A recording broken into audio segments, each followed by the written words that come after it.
तो उस उपलक्ष्य में मुझे समन संघ ने मुख्य कंसेप्ट देने के लिए बुलाया है, आदेश दिया है, तो उसका मैं तहे दिल से स्वीकार करता हूँ। आज का जो विषय है वो विषय इस संदर्भ में बहुत महत्वपूर्ण रखा है। वो विषय है कि झूठ, आडंबर, अंधविश्वास, अंधश्रद्धा से परे सामाजिक चेतना पर समन महिलाएं महासमन माता सावित्रीबाई फूले के मार्ग पर कितना चल पाई है। इसके दो भाग होते हैं। एक और हमारी लगभग 72-73 ईयर्स होने के बावजूद भी एक तरफ खासकर हमारी आधी जो जनसंख्या होती है महिलाओं की, उनके बीच में झूठ, आडंबर, अंधविश्वास, अंधश्रद्धा इससे भरा हुआ उनका दिमाग होता है ज्यादातर महिलाओं। और दूसरी ओर ज्योतिबा सावित्रीबाई फूले की सामाजिक चेतना, उसको किस तरीके से हम निभा पाएंगे, कितना चल पाएंगे, इसके ऊपर तो बहुत बड़ा चैलेंज है आज हम हमारे सामने। और इसी कड़ी में दूसरा विषय है समन महिलाओं को समन संघ की जिम्मेदारी निभाने के लिए क्या करना होगा। तो इसका एक पहला भाग है कि आज भी हमारी महिलाएं झूठ, आडंबर, अंधविश्वास, अंधश्रद्धा से बिल्कुल लिप्त है। अभी मैं यूनाइटेड नेशन का यूनिसेफ जो होता है, United Nations cultural and educational forum जो होता है, उसका मैं आपको रिपोर्ट बताता हूँ। अभी वो कहता है, पिछले साल का रिपोर्ट है कि भारत की जो महिला है वो उस महिला जो जितनी पढ़ने लिखने चली जाती है स्कूल में बचपन से, पहली कक्षा से, तो सिर्फ 43 महिला ही ग्रेजुएट होती है। मतलब 100 महिला अगर पढ़ने लगती है बच्ची होकर, तो वो ग्रेजुएट होते होते सिर्फ 43% रहती है। इसका मतलब है कि 57% महिलाएं अभी तक इस प्रभाव से दूर है। क्योंकि ऐसा माना जाता है कि जो ग्रेजुएट होता है वो नौकरी के लिए पात्र होता है, या वो थोड़ा सा बुद्धिजीवी करके विचार करने के लायक होता है। उसके नीचे का जीवन तो बस पेट भरने के लिए होता है सारा कुछ। कोई लेबर क्लास में चला जाता है, चली जाती है। तो इसका मतलब है कि अगर हम लोग आज के विषय में सामाजिक चेतना, और वो भी सावित्रीबाई फूले की सामाजिक चेतना को अगर सोचते हैं, तो आज भी हम लोग खरे नहीं उतरे हैं। तो इसके पीछे कारण क्या है, कौन जिम्मेदार है इसके लिए। हम हमेशा उन विरुद्ध उल्टे वाले लोगों को दोष देते रहते हैं। हमारे सामने 1950 में 26 जनवरी को एक ऐसा रास्ता हमारे लिए खुला था कि जो एक्सप्रेस हाईवे, क्योंकि एंटोनियो गुटेरेस जो है यूनाइटेड नेशन का जो सेक्रेटरी जनरल है, वो कहता है कि भारत का संविधान best document in the world है।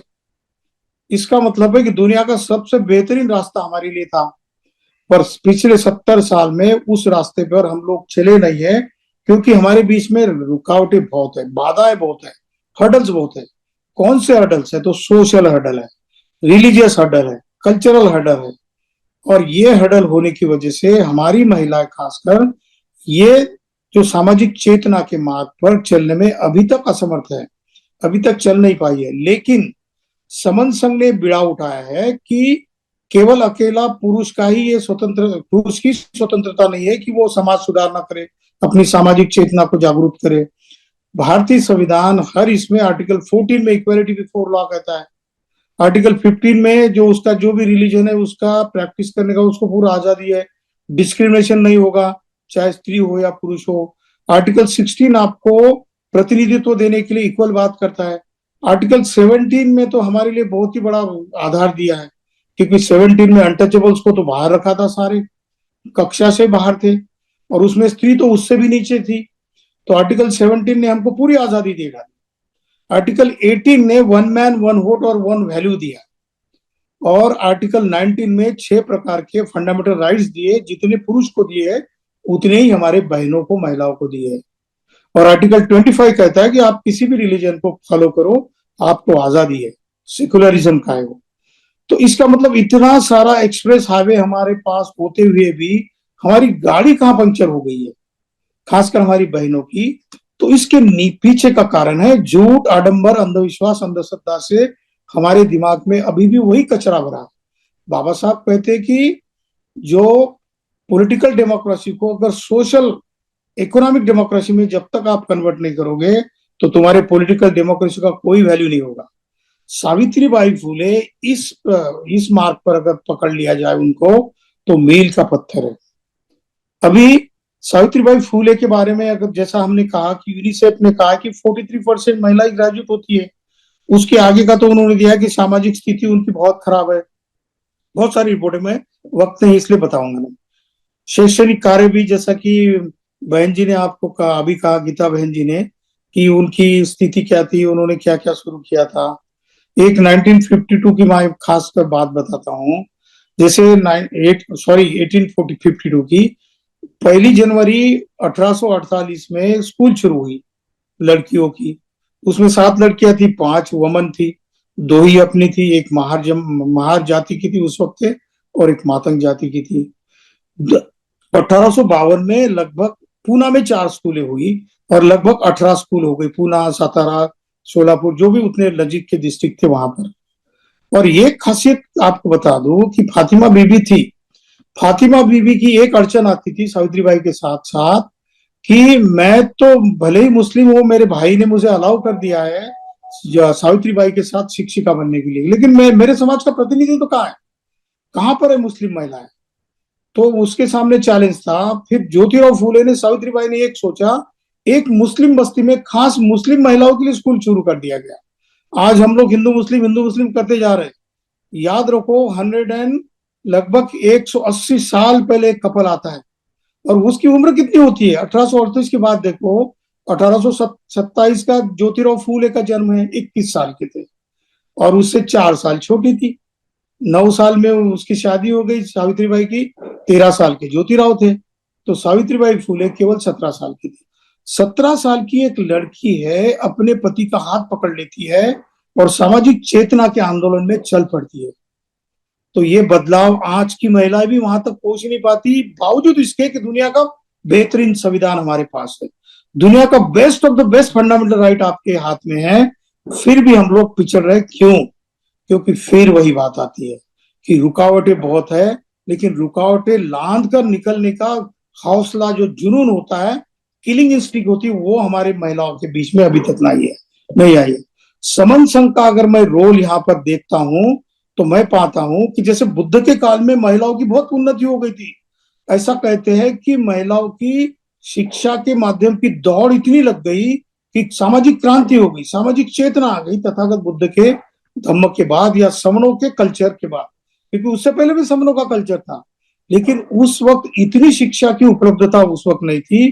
तथागत के जमाने में लगभग 300 महिलाएं भिक्खुनी थी। उसमें से 75 महिलाएं जो कि अरहत थी, उन्होंने अरहत पद प्राप्त किया था। उनकी अगर टिप्पणी देखी जाए तो हमारा जो इतिहास है, ये कोई बुरा नहीं था। मैं तो यहां तक कहता हूं कि आज के इतिहास से भी ज्यादा उन्नत, क्योंकि अगर 26 जनवरी 1950 से पहले अगर कहेंगे, तो हम अपनी दुर्दशा की निचली स्तर पर थे। और ये दुर्दशा कोई हमारी बहुत सालों से नहीं थी, मात्र 11वीं शताब्दी से। 900 या 1000 साल का ही इतिहास है जो कि हमको दबाया गया था, और इतना बुरी तरीके से दबाया गया था, खासकर हमारी महिलाओं को, कि उसको बोलने तक की आजादी नहीं थी। सोचो तुम कि 1 जनवरी 1848 में एक महिला, उसको घर से बाहर निकलने की आजादी नहीं है, वो बाहर नहीं जा सकती है, वो चप्पल भी पहन नहीं सकती है, घूंघट में चलना पड़ता है। वो अपना 21 साल का पति है, उसके साथ निकलती है।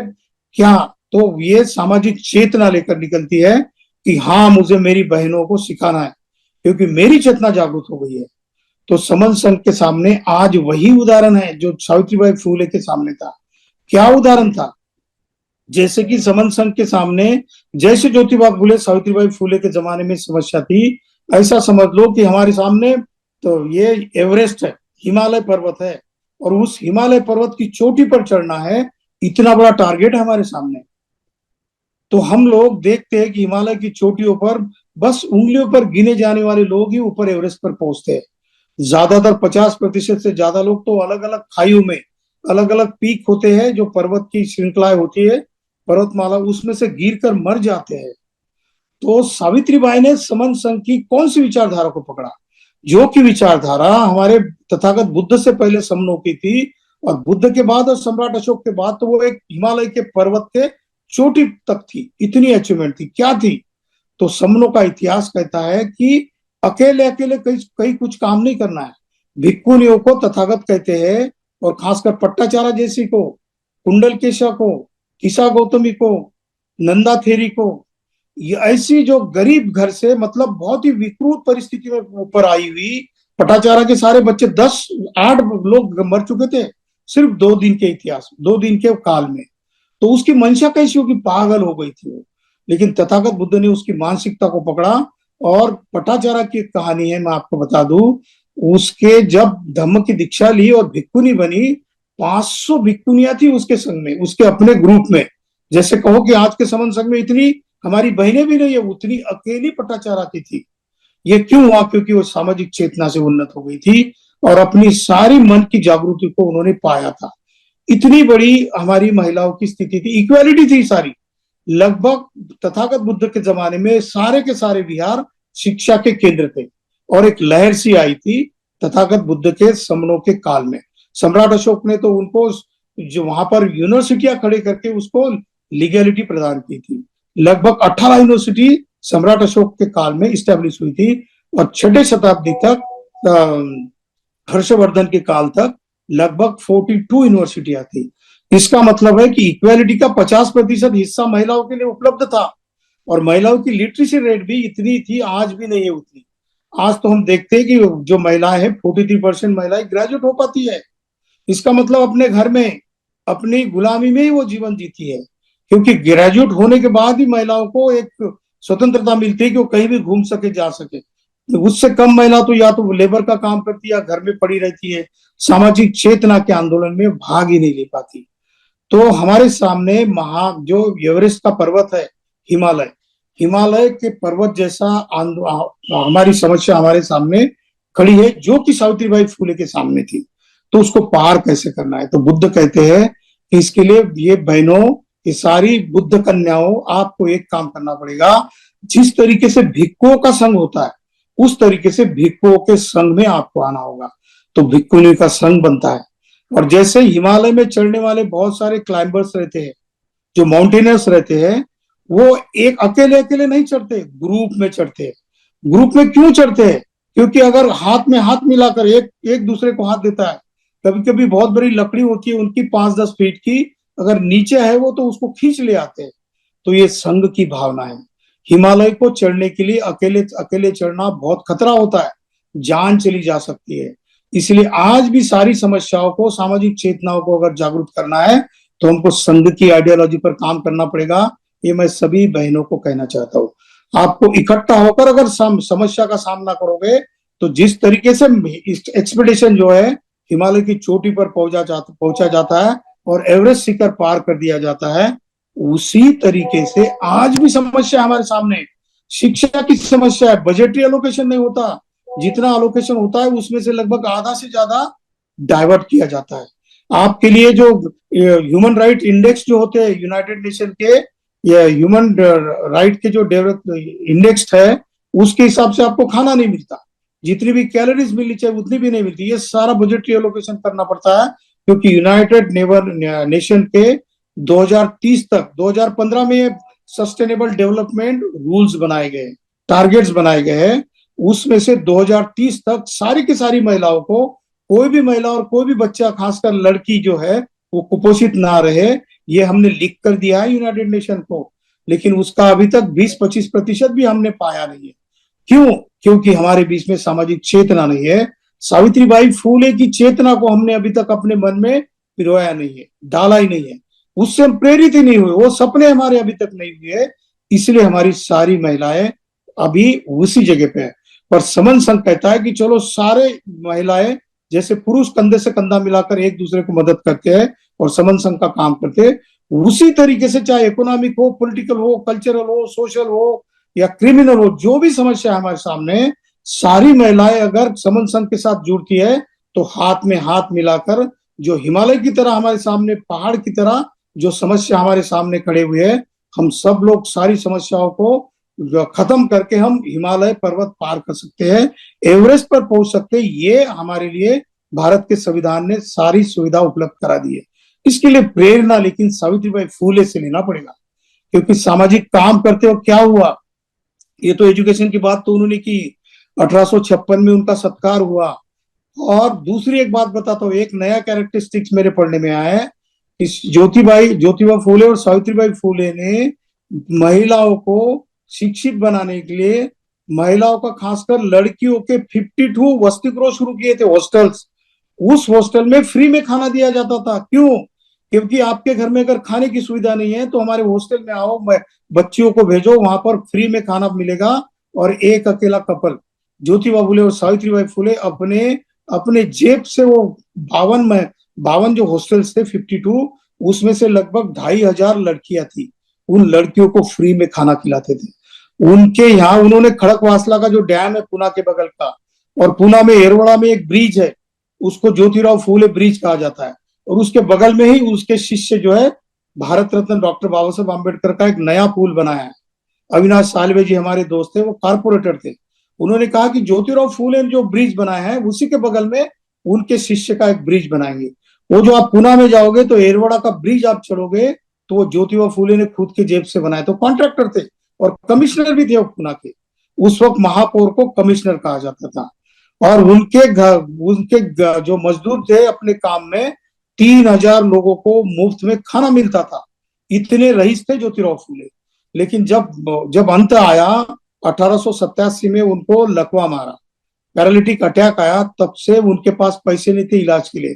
तो सयाजीराव गायकवाड़ के तो गायकवाड़ के लिए उनके परमानंद करके उनके दोस्त थे, उन्होंने खत लिखा। और वो लिखते सयाजीराव महाराज को कि महाराज, ये कपल इतना अप्रतिम है, और उसमें सावित्रीबाई फुले तो इतनी अप्रतिम है कि वो अपने पति के साथ तो काम करती है, लेकिन जैसे पति को पैरालिटिक का अटैक आया, काम नहीं कर सकते, तो अपने बाएं हाथ से लिखते थे। उन्होंने बाएं हाथ से लिखना शुरू कर दिया ज्योतिराव फुले ने, क्योंकि उनके राइट हैंड में लकवा मारा था, पैरालिटिक का अटैक आया था। तो सावित्री बोलती है कि साहू साहू बोलती थी उनको, साहू साहू बोलते थे। तो वो बोलते थे कि मैं करूंगी आपका सारा कुछ काम।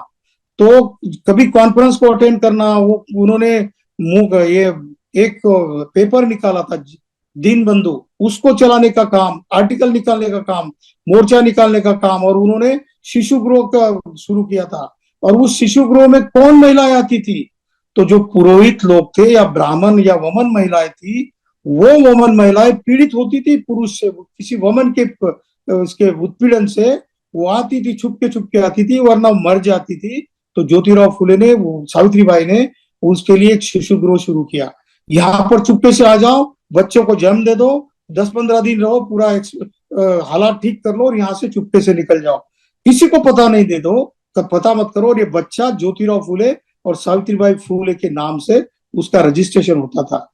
लगभग 98 बच्चे थे उसमें, 98 अनौरस बच्चे, और उसमें से 99 से ज्यादा बच्चे ये वमन महिलाओं के थे।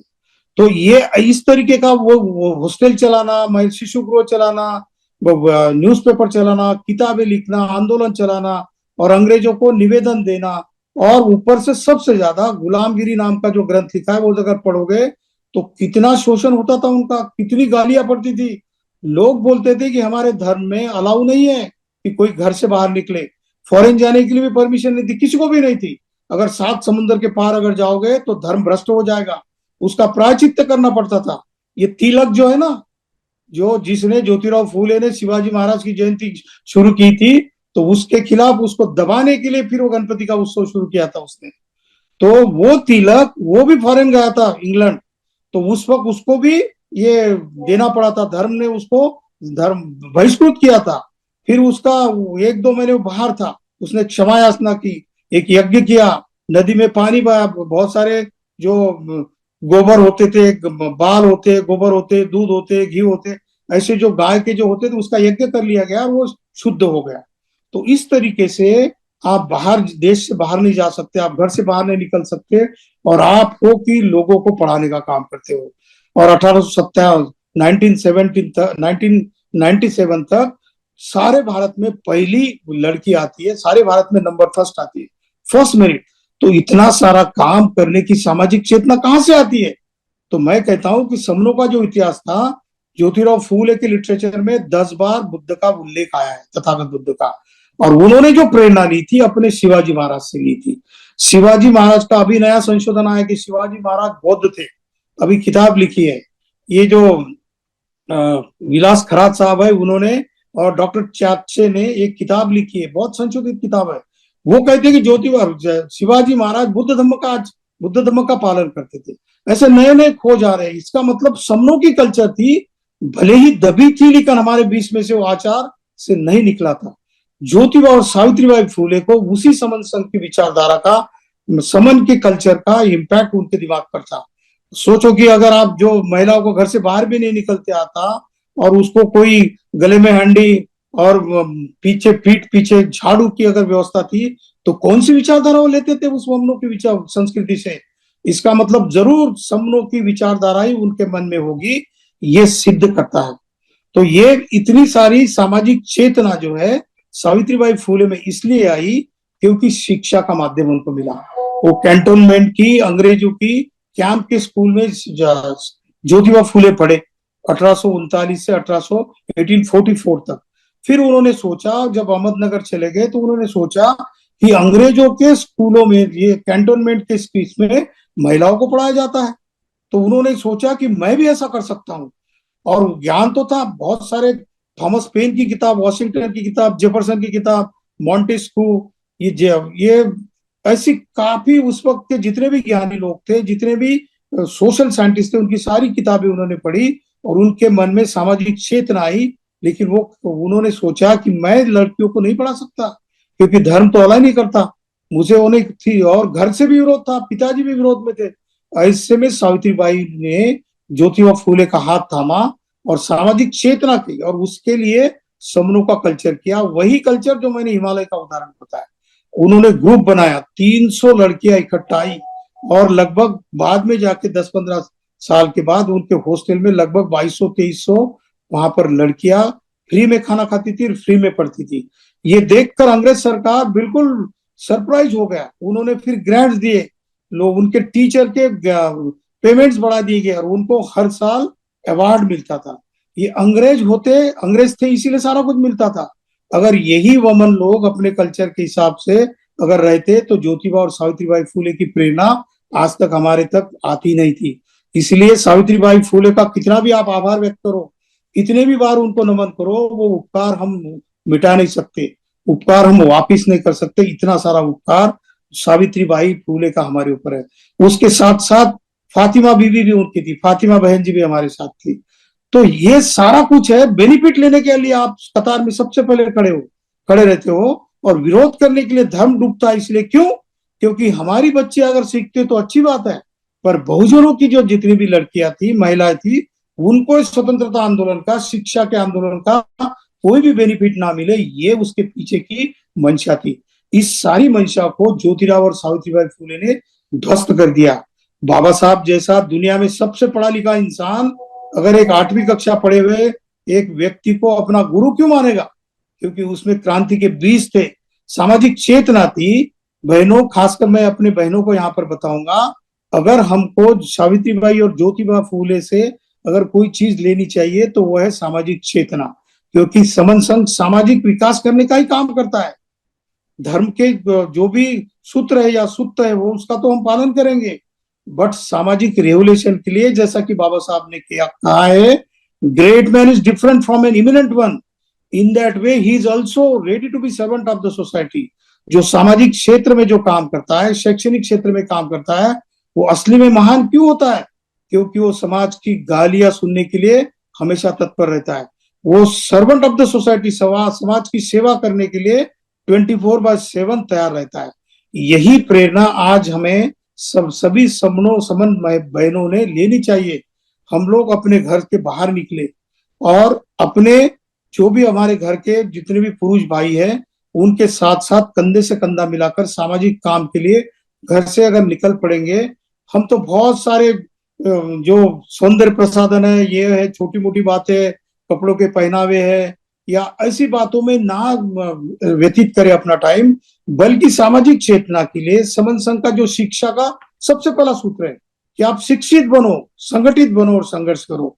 ये अगर हमको विचारधारा ले आनी है तो सावित्रीबाई फूले ये हो, या फिर कोई भी जो हमारी महिलाएं हो, बहुत सारी महिला हो चुकी सावित्रीबाई की प्रेरणा लेकर, तो इसी माध्यम से हम लोग समन संघ के माध्यम से एक्सपोनेंशियल ग्रोथ वाली बात कर सकते हैं। हम अपना काम शुरू रखते जाएंगे, लोग आए नहीं आए वो उनके ऊपर छोड़ दो। लोग आपको ऑब्जर्व कर रहे हैं, आपकी बॉडी लैंग्वेज को, और आपके आचार विचार को ऑब्जर्व कर रहे हैं। कल ही मेरी एक भिक्खू से बात हो गई, और कल मेरे दो आईएएस ऑफिसर जिनके भी सोशल जस्टिस के प्रिंसिपल सेक्रेटरी करके अपॉइंटमेंट हो गई, उनसे मैं बात कर रही थी। उन्होंने कहा कि मेरे दो सवाल है। वो पूछ रहे थे, आप तो बहुत कुछ काम करते हो, पर आपके साथ कौन आएगा? हमने कहा हमारे साथ कोई आए या ना आए, हम अपना काम कर रहे हैं। जैसा काम सावित्री बाई ने और फूले ने कभी ये नहीं सोचा था कि हम इसीलिए काम करेंगे कि हमारे साथ लाखों की भीड़ आएंगे। उन्होंने तो बस इतना ही कहा कि मेरे हिस्से का जीवन जो हमें मिला है, बस उतने हिस्से का जीवन हमें हीरे की तरह, डायमंड की तरह उसको उजालना है, उसका प्रकाश ले लाना है और उसको फैलाना है। लोग उस प्रकाश के उजाले से फिर दुरुस्त हो जाएंगे, सुधर जाएंगे। हुए नहीं हुए हम ये नहीं सोचते, हमको तो बस हमारा जीवन इसके लिए समर्पित करना है, अर्पित करना है।